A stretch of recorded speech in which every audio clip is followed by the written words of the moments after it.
Senate Republicans in the United States have blocked a move to pass an aid bill for Ukraine after failing to secure border compromises they sought in exchange. The $110 billion package included $61 billion for Ukraine, as well as funds for Israel and aid for Gaza.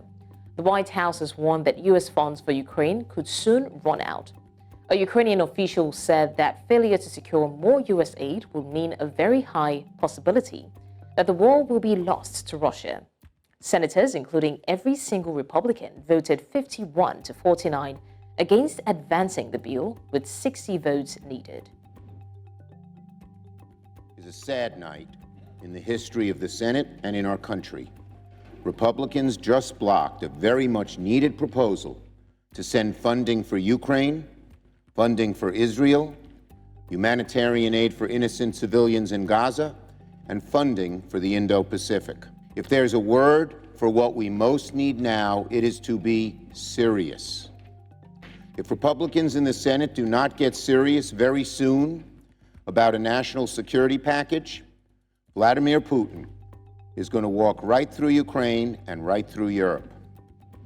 This is a historic moment for the Senate. Are we going to do something about the threats to democracy happening around the world? Are we going to hold the line against autocrats and dictators and the enemies?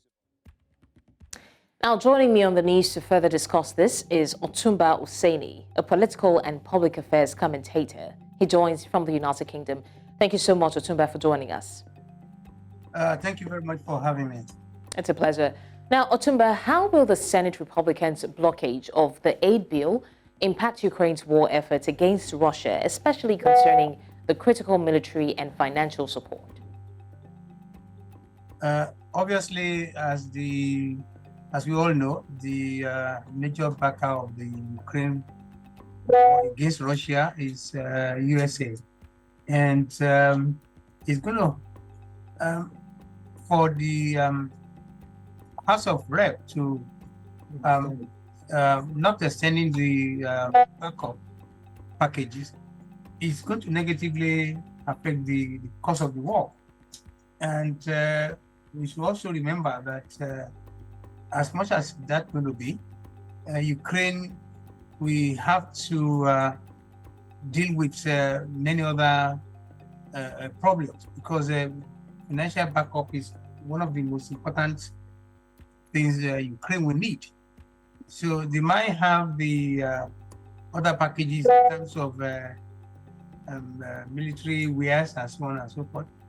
But don't forget that managing that, they will need a lot of money. So that is a problem already for them. Right. And what major implications does the breakdown in negotiations over the aid package hold for the United States' role in the conflict between Ukraine and Russia, both diplomatically and in terms of regional influence?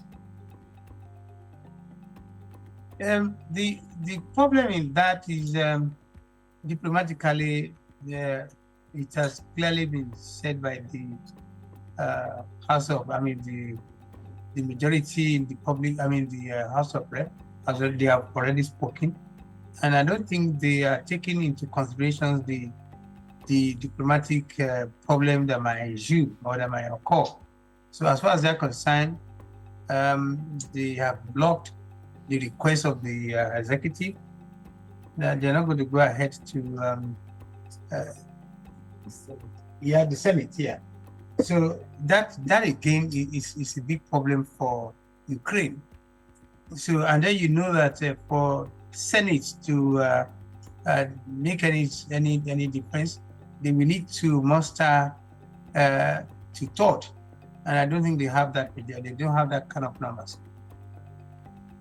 Now, with the demand for additional border security measures that are linked to aid, how might this interconnectedness affect the Senate's ability to reach consensus and pass essential financial assistance for Ukraine? Well, I think one of the way forward is for the Biden government to either slash the budget, maybe present it, and share it, and then convince the Senate and the Rep to that substantial part of the money will be going to the border security, because as it is, the border security is one of the main concerns for the legislators as we speak.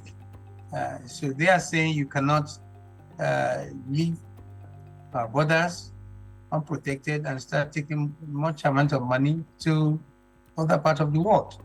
That's one of the reasons why they are saying they're not going to approve it. And that again, the implications of that is Ukraine will suffer again. Also, Otumba, considering the complexity of negotiations and disagreement, how will the delay in aid delivery to Ukraine affect this ongoing conflict and the country's ability to resist Russian forces? Yeah, the problem with that is it depends on how quickly Biden government want to represent. But the way as it is now is finished. No way forward, and they're not going to change their mind unless otherwise there's a representation of the aid package for them. And even at that, the war against Russia is for people. I mean, for a political observer like me, I can say it that it's a war that doesn't really make a lot of sense, because more money could have been put into finding peace. More money can be used in finding peace, because this is a war that is not going to end so soon, and it's also a war that Ukraine is probably not going to win. I mean, I can say that as an observer, because we have a situation where Russia is not going to give in so easily. They are going to use the last breath, the last pint of their blood to fight, and not being partial. You see that they have a good reason wanted to make sure that Ukraine remain independent. All right, Otumba Olabode Oseni, thank you so much for joining us on the news to discuss this. Thank you very much for having me. It's a pleasure.